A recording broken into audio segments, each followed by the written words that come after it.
नमस्ते दोस्तों, अगर मैं आपसे अभी पूछूं कि 2026 में बंगाल की सत्ता की चाबी किसके हाथ में होगी तो आप शायद बोलेंगे ममता बनर्जी। लेकिन अगर मैं कहूं कि इस बार चाबी छीनने के लिए हैदराबाद से एक शेर आ रहा है और उस शेर का नाम है असदुद्दीन ओवैसी, तो आप चौंक जाएंगे ना। अब जरा कान लगाइए, क्या सच में बंगाल में ममता वर्सेस ओवैसी का महासंग्राम होने वाला है? क्या दीदी का 15 साल पुराना किला हिलने वाला है? क्या मुस्लिम वोट का वो ब्लॉक जिसे ममता बनर्जी अपनी जेब में समझती है अब 2 टुकड़ों में बंट जाएगा? और सबसे बड़ा सवाल, अगर वोट बंटे तो फायदा किसका, बीजेपी का या ओवैसी? कमेंट में जरूर बताएं। आज रात हम आपको वो सारी सच्ची खबरें, वो आंकड़े, वो बयान, वो ग्राउंड रिपोर्ट दिखाने जा रहे हैं जो अभी तक कोई चैनल आपको एक साथ नहीं दिखा पाया। तो चलिए सीधे मैदान में चलते हैं। खेला होबे, लेकिन इस बार खेला बहुत खूनी होने वाला है। March 2025, Kolkata press club. Asaduddin Owaisi mike थामे खड़े हैं। उनकी आवाज में वही पुराना तीखापन। उन्होंने कहा, 2026 में हम बंगाल की सभी 294 सीटों पर लड़ेंगे, एक भी सीट नहीं छोड़ेंगे।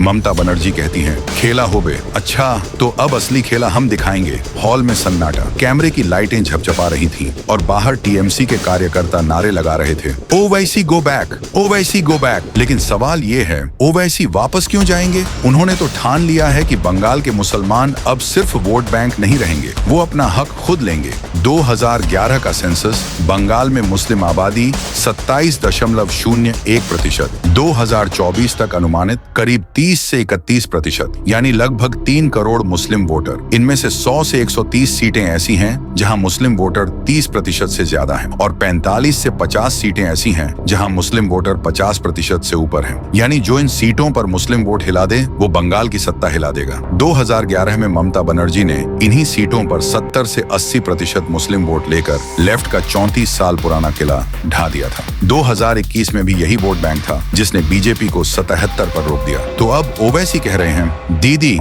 ये वोट तुम्हारी जागीर नहीं है। बंगाल के मुसलमान देश के सबसे गरीब मुसलमान हैं। सचर कमेटी की रिपोर्ट में बंगाल के मुसलमान सबसे नीचे थे। 15 साल बाद भी हालत वही है। वक्फ की हजारों एकड़ जमीन पर कब्जा, मदरसा टीचर्स को 2500 रुपए महीना, मुर्शिदाबाद में एक भी सेंट्रल यूनिवर्सिटी नहीं। ये सब बदलना है। दीदी चुप नहीं बैठी। उन्होंने 2 हथियार निकाल लिए हैं। पहला हथियार पुराना वाला, ओवैसी बीजेपी की बी टीम है। 2021 में भी यही नारा चला था। 2025 में फिर वही रिकॉर्ड बजा रही है। टीएमसी के प्रवक्ता कुणाल घोष तो यहाँ तक कह गए, ओवैसी जहाँ भी जाते हैं बीजेपी वहां जीतती है। बिहार में देख लो, यूपी में देख लो, बंगाल में भी यही होगा। दूसरा हथियार नया वाला, हिंदू वोटरों को लुभाना। 2024 लोकसभा के बाद ममता ने देख लिया कि सिर्फ मुस्लिम प्लस अति पिछड़ा का फॉर्मूला अब काफी नहीं। तो अब दुर्गा पूजा को 50,000 रुपए प्रति कमेटी, पहले 25,000 था। रामनवमी की रैली में खुद शामिल होना और सबसे बड़ा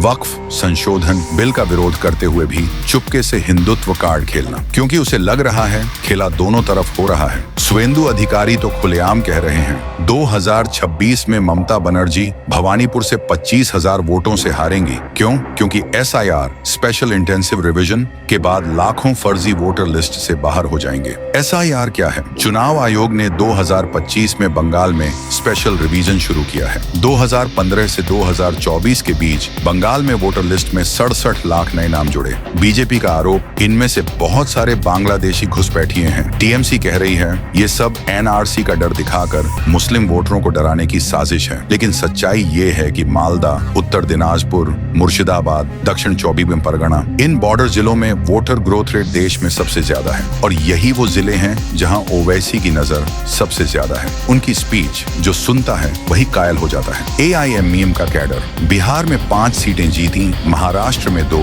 अब बंगाल में पंचायत चुनाव में कई जगह दूसरा और तीसरा नंबर आया। लोकल लीडर्स का साथ टीएमसी और कांग्रेस के कई नाराज मुस्लिम लीडर्स चुपके से ओवैसी से मिल रहे हैं। सोशल मीडिया ओवैसी की हर स्पीच 10 से 15 लाख व्यूज पार कर रही है। जो लोग बंगाल की राजनीति 20 साल से देख रहे हैं वो कहते हैं, अगर ओवैसी 40 से 50 सीटों पर भी 15 से 20% मुस्लिम वोट काट लेते हैं तो टीएमसी 2021 के 215 से सीधे 140 से 150 तक आ सकती है और बीजेपी 77 से 140 से 160 तक पहुंच सकती है। लेकिन अगर ओवैसी खुद 10 से 12 सीटें भी जीत गए तो बंगाल की राजनीति में त्रिकोणीय लड़ाई हमेशा के लिए शुरू हो जाएगी। पिछले हफ्ते में मुर्शिदाबाद गया था। सागर दिघी, जंगीपुर, सुती, हर जगह चाय की दुकानों पर एक ही बात। एक नौजवान ने कहा, दीदी ने हमें इमाम भत्ता दिया, ये ठीक है, लेकिन हमारे बच्चे को IIT में सीट चाहिए, नौकरी चाहिए। 15 साल में एक भी बड़ा मुस्लिम कॉलेज क्यों नहीं बना? ओवैसी साहब अगर सिर्फ 10 सीट भी जीत गए तो दीदी को सबक मिलेगा। दूसरी तरफ एक बुजुर्ग ने कहा,